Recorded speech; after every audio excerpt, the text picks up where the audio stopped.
Autre chose, et je termine, si j'utilise un peu xt plus 1, d'accord, ça me rappelle un peu la black box du réseau de neurones. Je ne sais pas quel modèle j'ai obtenu. Il ne faut pas oublier qu'au début, on avait parlé de découverte des modèles. C'est-à-dire que je dois extraire du réseau de neurones, ou le réseau de neurones doit extraire du phénomène, de la dynamique, et doit extraire l'équation différentielle. C'est ce que je souhaite. D'accord? Pour pouvoir interpréter, etc. D'accord? Parce que quand il va me donner, je lui ai donné un système compliqué qu'on n'a jamais modélisé analytiquement, et lui, il va, donc en utilisant les datas, il va me proposer des équations différentielles. Ou pas différentielles, ou des équations quadratiques ou autres. Comment on va procéder? Donc, on va on va le faire d'une manière générale, mais moi, je vais le présenter dans le cas d'un autoencodeur, l'utilisation d'un autoencodeur. Mais c'est plus général. Bien sûr, ça peut être compliqué pour nous tous, mais on va le revoir une autre fois. Donc, ce qu'on fait, c'est que je demande à ce que, je m'attends à ce que la variabilité de Z, des variables latentes que l'on souhaite obtenir dans le cas de l'autoencodeur. Comme j'ai dit, la découverte de l'équation, elle est beaucoup plus générale, mais on va la voir ici.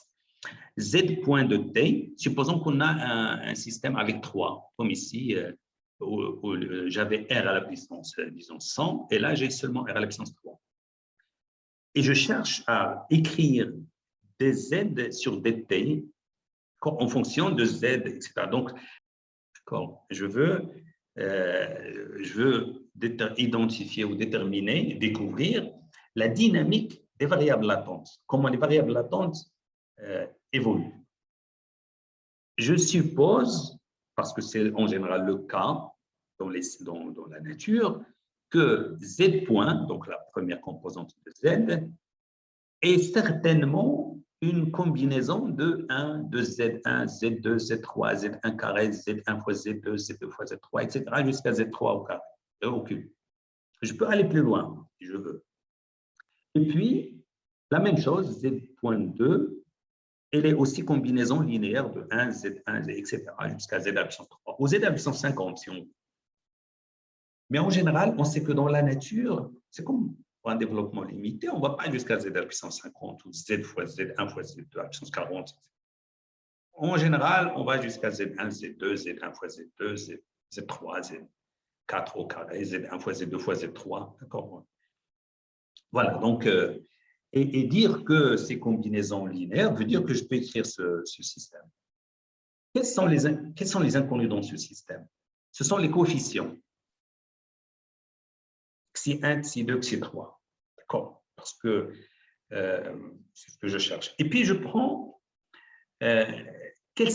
comment les retrouver? Je les retrouve en prenant les datas. Parce que dans les datas, qu'est-ce que j'ai? J'ai X de T, par exemple, j'ai X T1, ou bien X0, X1. Parce que j'avais dit que le système, on a pris quelques mesures. Jusqu'à X, disons, on a X100. X100. Qu'est-ce qu'on fait avec ces X0, X1 jusqu'à X100? On les utilise pour obtenir Z1, Z2, etc. jusqu'à Z100. Ça, on aurait pu l'obtenir avec les autoencodeurs. Et puis, Z1, Z2, Z, en utilisant des techniques de différenciation, de calcul des dérivés, je peux obtenir Z1 point, Z2 point, etc. Z1. Et Z1, Z2, etc. me permet d'obtenir Z1 fois Z2, etc. C'est-à-dire de remplir cette matrice. Donc, j'ai ça qui est connu. J'ai cette matrice qui est connue parce que je fais le produit. Il est connu pour les mesures. Regardez, ici, c'est 1, de jusqu'à, j'avais dit jusqu'à 100. On a pris 100 mesures. Donc, jusqu'à 100. Et là aussi, je vais... Et là aussi, c'est 1, 2 jusqu'à 100. Mais je prends 1, Z1, Z1 fois Z2, Z2 fois Z3, etc. Ce que je dois retrouver, ce sont les xi. D'accord? Et là, pour le retrouver, il y a la magie la magie de la rétropropagation, de la loss function. Tout ce que je veux, je le mets ici. D'accord? Donc, le terme utilisé, c'est Cindy. Donc, et S veut dire sparse. Ça veut dire quoi sparse? Ça veut dire que, regarde ici, nous avons utilisé une régularisation avec une certaine norme, mais je ne vais pas aller plus loin. Et cette norme fait en sorte que beaucoup de termes ici vont être nuls. D'accord? Parce que je minimise cette matrice, c'est-à-dire les coefficients.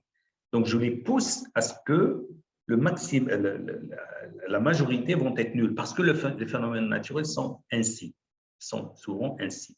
Et quand je minimise, il va rester que les facteurs et les coefficients influents. Et donc, je n'ai plus la boîte noire parce qu'après, en développant, donc, je vais trouver des points en fonction, je vais retrouver donc ces coefficients.